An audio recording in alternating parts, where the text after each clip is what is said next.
Chuckway here. Today we are having another reaction video, and I am so sorry for the lack of videos. I have not been very active because of school and its ridiculous amount of homeworks. So I'm making up for that, and I'm making it an interesting reaction video. This is called Sleepover Stories. Sorry, my laptop was acting. Sorry.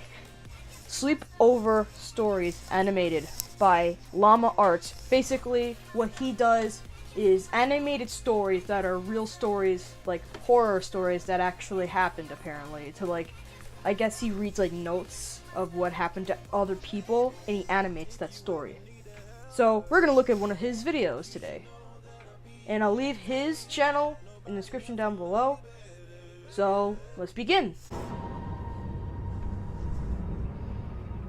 This happened when I was 15 years old. My best friend 15. Anthony wanted me to come over for the night since his parents would be gone all weekend. I rode my bike over and put it in his backyard before letting myself in through his back door. We played basically every video game he had, from FIFA all the way to Call of Duty, with popcorn and other junk food spilled out all over the floor. Weekend goals. As the night progressed, we moved from video games to watching half a movie and getting bored to doing prank calls at close to 10 o'clock. Anthony made a few calls to different pizza places. When it was my turn, I just dialed a few random numbers in hopes to get someone at their house. On, say, my fourth attempt, I finally reached somebody. A guy with a deep and rough voice picked up, answering with a yeah instead of a hello.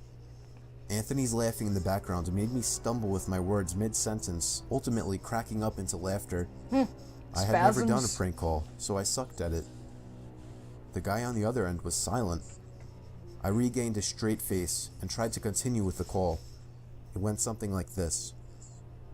Sir, would it be alright if I borrowed one of the wheels from your car? What's your name, kid? My name is Bob. Really? You sure it's not Anthony? It hit me like a brick. I looked up at Anthony, whose face was noticeably full of fear. I hung up the phone, not wanting to be on the line with whoever that was for another second. Oh shit. Anthony, who the hell was that? I asked him. I don't know, he told me. Does your caller ID info display your name or something? No, it shows my dad's name. We hopped on the computer and did some research, trying to figure out how it was possible to get someone's name through their phone number. It didn't make sense how he could get Anthony's name so quickly. He was way too young at the time to be on any of those personal information sharing websites. We ended up asking a question on Yahoo Answers, since no one had a similar experience. The question turned up no answers. I suggested he call his dad, but he said he wasn't supposed to have anybody over for the weekend, so he didn't want to call. We planned on sleeping in the living room, so we just resumed watching a movie that we hadn't finished from earlier. Right after the phone call had left my mind, me and Anthony looked at each other when we heard his front storm door opening, and then the doorknob to the front door began to turn. Get all the way back there. It only was able to turn about halfway before the lock restricted it. Sorry about that, let's continue without thinking of that. Anthony turned off the TV, and I went over to the window to see who it was. I spread the blinds open. There was a tall guy standing outside. Oh shit. He noticed the blinds moving, and turned to look at me. I practically threw the blinds back into place. My god. Me and Anthony hid in the kitchen, listening for any more noises. We heard the sound of the gate to the backyard opening, as it was right outside the kitchen window. God damn it, I said. I forgot to shut the back door. Dumbass. Anthony urged me to run and shut it. I made it to the hallway leading to his back door, and froze. There was a silhouette standing outside the back door. Oh, never mind, you are a dumbass. I don't think he noticed me, but he was surely looking into the house. He opened the door and stepped inside. Oof. I tiptoed to the kitchen and motioned for Anthony to follow me upstairs. We made it to his room as quietly as possible, pulling the door shut to avoid making any noise.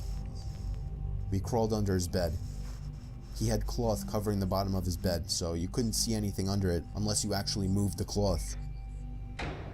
The doors downstairs all opened, each one getting closer to the stairs.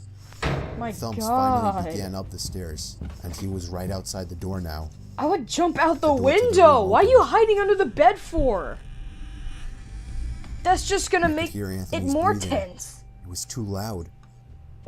Footsteps moved over to the closet, and then the closet opened. I mean, I could hear the coat hangers being slid around as the fabric of the jackets and coats rubbed against each other.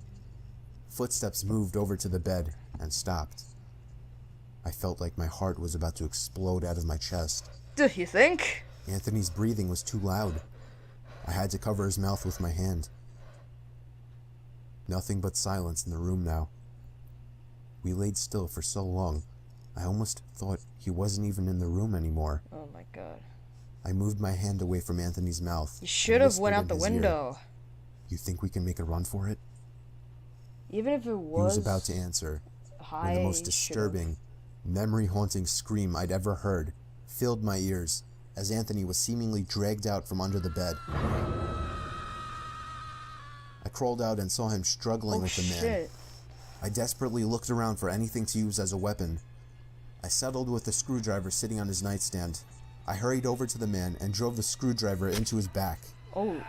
He let go of Anthony as he let out a scream of agony, giving us time Right to in get his the hell out of the spine. house. Oh shit. Running onto the road would give That's away painful. our position too easily. I It mean, would if we take get too rid of long him. to make it to his neighbor's house. We dove for the tree line in the woods and took Oh cover behind a my bush, watching the God. house. Not very The back door smart opened if it's as the man fall stepped and outside, leaves are everywhere. looking around the backyard. He then looked out to the woods. I felt his eyes pass me as he scanned through the tree line. It seemed that it was too dark for him to see us. Then, he turned his head back in our direction. I ducked behind the bush. "Joe, he's coming." "What?" "Dude, get up, we gotta run." He was right. The man was approaching us fast. Oh How could he have shit. seen us? We ran through the woods Well, with gee, the he leaves probably crunching heard you under us, talking. giving away our position. When Anthony tripped over Oh, something, he I should have went on crouched the down with road him, at least. hoping we had run far I mean, enough. it would have been. Not even 20 seconds later, It's not that smart to go oncoming on the road, footsteps from but the it's like, he direction would've we were saw running you. from came fast. He would have heard They it. slowed down only two Whatever, trees away sorry. from us as we lay I get face down in confused. the leaves. Moments later, the footsteps take off in another direction. We waited until we could no longer hear them and took off back in the direction of the house. While running, over the sound of leaves crushing and my heavy breathing, I could swear I heard leaves crushing from behind us. We made it back to his backyard, into his house, and this time remembering to shut the back door. Yeah, We remember were now that, able to call the dumbass. police. Anthony stayed on the line with them. while When I it's patrolled fall, the it's back not a windows, good making sure sign. nobody was If out there. someone's after you and the leaves so are everywhere in the dark, forest though, and you're I running, couldn't see that's anything. so bad. So I did Give out your something that position. seemed stupid today.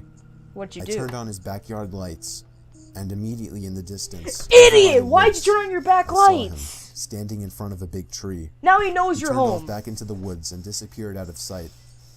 That was the last Idiot. time me or Anthony ever saw him. Oh, that was a I would be fuck up. lying if I told you we heard the occasional knocks at our windows or something cliche.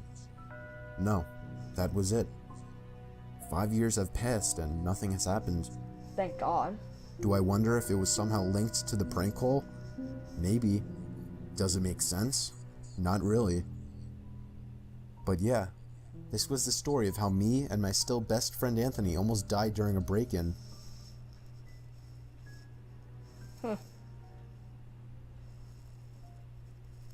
Okay, guys, so that was the video.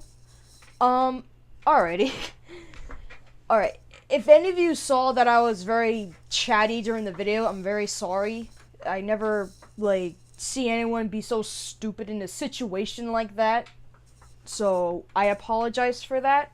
And if you want me to do more reaction videos, because this guy has tons of these animated horror stories. So, yeah, let me know if you want me to do a part 2 reaction or anything. Leave it in the description down below. And if you've not been subscribed to my YouTube channel yet, please hit that like button, smash it, smash the shit out of it. And I'll see you in the next video. Bye-bye!